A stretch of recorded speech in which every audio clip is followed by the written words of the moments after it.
New chapter chapter number 5 arithmetic progressions समांतर श्रेणी। विद्यार्थी मित्रों કેટલાક એક્ઝામ્પલ લખ્યા છે મેં। પહેલું એક્ઝામ્પલ છે 1 2 3 4 dash dash dash. Second example છે 100 70 40 10 dash dash dash. Third example છે -3 -2 -1 0 dash dash dash. Fourth example है 3 3 3 3 डैश डैश डैश। पांचमू एग्जाम्पल है -1.0 -1.5 -2.0 -2.5 डैश डैश डैश। तो विद्यार्थी मित्रों आटला जे एग्जाम्पल आप्या छे एमां तमे नोटिस करो तो पहला एग्जाम्पलनी वात करीए आपणे 1 2 3 4। आ एग्जाम्पलनी बात करिए तो each term is one more than the term preceding it. Biju पद है पहला पद करता एक वधारे है, 2 तो 1 करता 1 वधारे है, 3 तो 2 करता 1 वधारे है, 4 तो 3 करता 1 वधारे है। सेकंड एग्जाम्पलनी बात करो तो each term is 13 less than term preceding it. तो बीजू पद है पहला पद करता 30 ओछू है, 40 तो 70 करता 30 ओछू है, 10 तो 40 करता 30 ओछू है। अंडरस्टेन्ड व्हाट आई से। थर्ड एग्जाम्पल की बात करिए -3 -2 -1 एंड 0। तो it term is obtain by adding 1 to the term preceding it. पहला पद में पहला टर्म में 1 एड करो तो -2 मळे, -2 में 1 एड करो तो -1 मळे, -1 में 1 एड करो तो 0 मळे। ए रीते प्रोग्रेशन थाय छे। फोर्थ एग्जाम्पल की बात करो 3 3 3 3। तो विद्यार्थी मित्रों all the term in the list are 3। Each term is obtained by adding और subtracting 0 to the term preceding it। 0 add કરો કાં તો 0 બાદ કરો તો 3 3 3 3 3 એ રીતે એક પ્રોગ્રેશન મળે છે। અને પાંચમાની વાત કરો each term is obtained by adding -0.5 to the term preceding it. पहला पद में -0.5 एड करो तो -1.5 મળે છે, -1.5 में 0.5 माइनस एड करो -2.0 મળે છે। એ રીતે આખી પ્રોગ્રેશન ક્રિએટ થાય છે। ઓકે ગાઈસ, હવે successive terms are obtained by adding a fixed number to the preceding term। Such list of number is said to form an arithmetic progression। શું કહે છે? We see that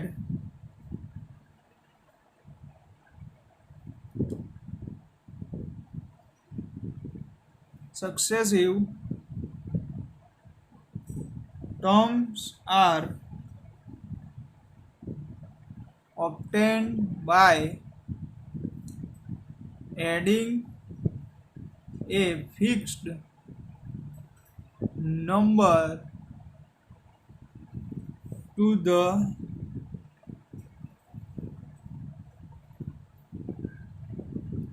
preceding terms।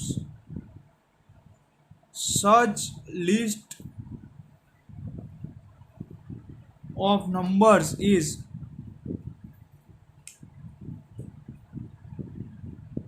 said to an arithmetic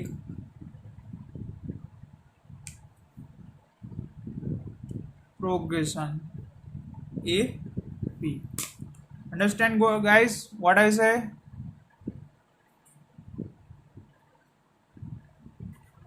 प्रथम पद सिवायना એટલે કે આગળના પદમાં કોઈ નિશ્ચિત સંખ્યા ઉમેરવામાં આવે સંખ્યાઓની આવી યાદી માટે કહી શકાય આ પદો સમાંતર શ્રેણી બનાવે છે arithmetic progression. An arithmetic progression is a list of numbers in which each term is obtained by adding a fixed number to the preceding term except the first term. This fixed number is called the common difference. Remember that it can be positive, negative or zero. Understand guys what I say?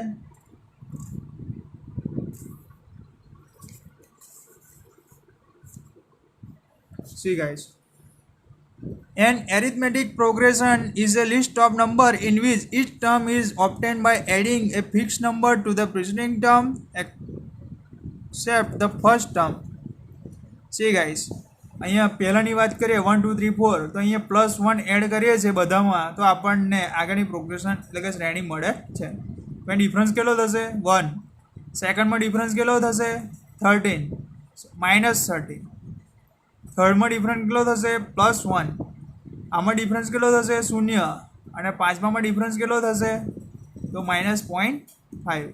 બીજા પદમાંથી પહેલું પદ બાદ કરી નાખો એટલે આપણને difference મળી જાય. એને આપણે શું કહીએ છીએ કોમન ડિફરન્સ. એ પોઝિટિવ બી હોય, નેગેટિવ બી હોય ઓર ઝીરો હોય. નાઉ સમ એક્ઝામ્પલ ઓફ એરિથમેટિક પ્રોગ્રેશન. તો height of the students of the school standing in a queue in the morning assembly 147, 148, 149. એટલે પહેલાં 147 સેન્ટીમીટર હાઇટવાળા સ્ટુડન્ટને ઊભો રાખ્યો છે, પછી એનાથી એક વધારે, પછી એક વધારે, એ રીતે +1 એડ થાય એ રીતે હાઇટમાં સ્ટુડન્ટને ગોઠવ્યા છે. સેકન્ડ છે the minimum temperature recorded for a week in the month of January in a city arranged in ascending order -3.1, -3.0, -2.9, -2.8, -2.7, -2.6, -2.5. દેખાય છે guys? This is the example of arithmetic progression. Third is the balance money after paying 5% of the total loan of 1000 every month is 950, 900, 850, 800 to -- 15. તો 50 રૂપિયા ઓછા થાય છે. અહીંયા common difference કેટલો છે 15. ચોથું છે the cash prize given by a school to the topper of class 1 to 12 are respectively 200, 250, 300, 350 to 750. અહીંયા 50 રૂપીસનો કોમન ડિફરન્સ મળે છે. ઓકે ગાઈસ, સમજ પડી જાય છે what is arithmetic progression and what is common difference. So example 6, 9, 12, 15. તો અહીં common difference કેટલો મળે 9માંથી 6 બાદ કરી નાખો 3, 12માંથી 9 બાદ કરી નાખો 3, 15માંથી 12 માઇનસ કરો એટલે 3. તો ગાઈઝ અહીંયા કોમન ડિફરન્સ હશે એ પ્રોગ્રેશનમાં ઓલવેઝ કોન્સ્ટન્ટ હોય તો જ એને એરિથમેટિક પ્રોગ્રેશન કહેવાય. Okay guys, understand what is AP arithmetic progression. Example જોઈએ. For the arithmetic progression 3/2, 1/2, -1/2, -3/2, write the first term and the common difference D. હવે ગાઈઝ અહીં દેખાય છે પહેલું જે પદ હોય પહેલું ફર્સ્ટ ટર્મ ઇઝ અવર એ, તો કેટલું છે 3/2. હવે સેકન્ડ ટર્મમાંથી ફર્સ્ટ ટર્મ બાદ કરી નાખો એટલે આપણને ડી મળી જાય. તો 1/2 - 3/2 એટલે -1. This is our common difference D. Second example. Find the following list of numbers from an AP. If they from an AP, write the next two terms 4, 10, 60, 22. તો આમાં એ કેટલો થશે 4. હવે 10 - 4 6, 16 - 10 6, 22 - 16 6. એ રીતે આપણને કોમન ડિફરન્સ મળે છે 6 6 6 6 6. તો કોમન ડિફરન્સ હવે નેક્સ્ટ ટર્મ તો 22 + 6 એટલે 28, 28 + 6 34. તો બે ટર્મ મળી જાય. સેકન્ડ છે 1 -1 -3 -5. તો સેકન્ડ એક્ઝામ્પલમાં આપણને a2 - a1 કેટલો મળે છે -2, a3 - a2 કેટલો મળે છે -2. લાસ્ટ પદ કયું છે લાસ્ટ ટર્મ -5. એમાં આપણને બીજા બે પદ શોધવાના કીધા છે.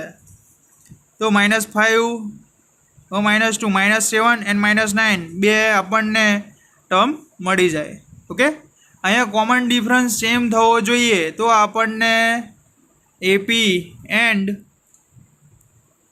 ડી મળે.